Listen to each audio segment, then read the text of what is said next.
നമുക്ക് ദൈവം നൽകുന്ന ഏറ്റവും അനുഗ്രഹിക്കപ്പെട്ട പദവിയാണ് ദൈവമക്കൾ എന്ന് വിളിക്കപ്പെടാനുള്ള യോഗ്യത. നമ്മൾ അതിന് യോഗ്യരല്ലായിരുന്നു, പക്ഷേ ദൈവം നമ്മളെ യോഗ്യരാക്കി മാറ്റി.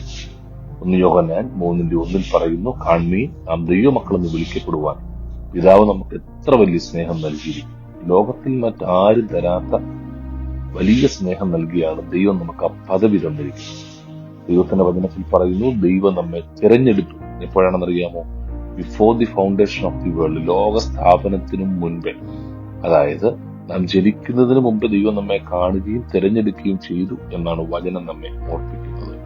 ദാവീദ് പറയുന്നു, ഞാൻ പിണ്ടാകാരമായിരുന്നപ്പോൾ നിയമിക്കപ്പെടാതിരുന്നാൽ നിന്റെ കണ്ണെന്നെ കണ്ടു. അപ്പൊ നമ്മൾ മറ്റാരും അറിയാത്ത കാണാത്ത സമയത്ത് ദൈവം നമ്മെ കാണുകയും തിരഞ്ഞെടുക്കുകയും ചെയ്തു. God has chosen us. ദൈവം നമ്മെ തിരഞ്ഞെടുത്തു.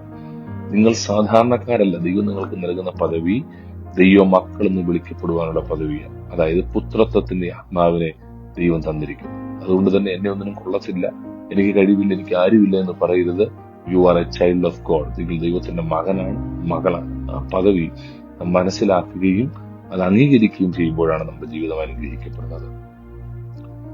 പത്രോസ് ലേഖനത്തിൽ പറയുന്ന രാജകീയ പുരോഹിത വർഗമാണ്. ദൈവത്തിന്റെ ശുശ്രൂഷയ്ക്ക് വേണ്ടി വിളിക്കപ്പെട്ട ആളുകളാണ് നാം എല്ലാവരും തന്നെ. അപ്പൊ ദൈവം നൽകുന്ന ആ പുത്രത്വത്തിന്റെ പദവിയെ നാം അംഗീകരിക്കുമ്പോഴാണ് നമ്മുടെ ജീവിതം അനുഗ്രഹിക്കപ്പെടുന്നത്. എന്റെ പിതാവ് ദൈവമാണ്, എന്റെ പിതാവാണ് എന്റെ യേശു എന്ന് വിശ്വസിക്കാൻ കഴിയുക, ആ കർത്താവിനെ ആ സ്വന്തം പിതാവായി അംഗീകരിക്കാൻ കഴിയുക. കാൺമീൻ, നാം ദൈവമക്കൾ എന്ന് വിളിക്കപ്പെടുവാൻ അവൻ നമുക്ക് ഇത്ര വലിയ സ്നേഹം നൽകിയിരിക്കുന്നു. സ്വന്തം പുത്രനായ യേശുവിനെ ലോകത്തിലേക്ക് അയച്ച് നമുക്ക് വേണ്ടി തന്നത് നമ്മെ സ്നേഹിച്ചത് കൊണ്ട് മാത്രമാണ്. അതുകൊണ്ട് പറയുന്നു, അവന്റെ സ്നേഹമാണ് ഏറ്റവും വലിയ. നമ്മുടെ ദൈവമക്കൾ എന്നുള്ള പദവി ദൈവം നമുക്ക് നൽകിയിരിക്കുന്നത് കൊണ്ട് ഒരിക്കലും നമ്മൾ നിരാശപ്പെടേണ്ട കാര്യമില്ല, പിന്തിരിയേണ്ട കാര്യമില്ല, വിഷമിച്ചു പോകേണ്ട കാര്യമില്ല. We have A privilege, we have A position in Christ. കർത്താവിൽ നമുക്കൊരു പദവിയുണ്ട്.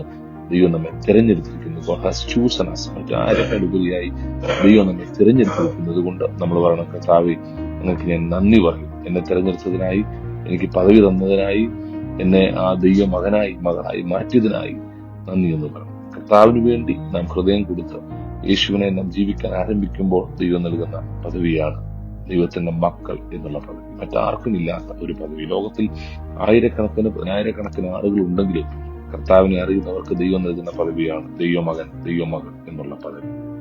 ഇന്ന് നിങ്ങൾ മനസ്സിലാക്കുക എന്നുള്ള ദൈവത്തിന്റെ പൈതലാണ്, ദൈവത്തിന്റെ മകനാണ്, മകളാണ്. ആ പദവി നിശ്ചയമായിട്ടും നിങ്ങൾ ഉപയോഗിക്കണം.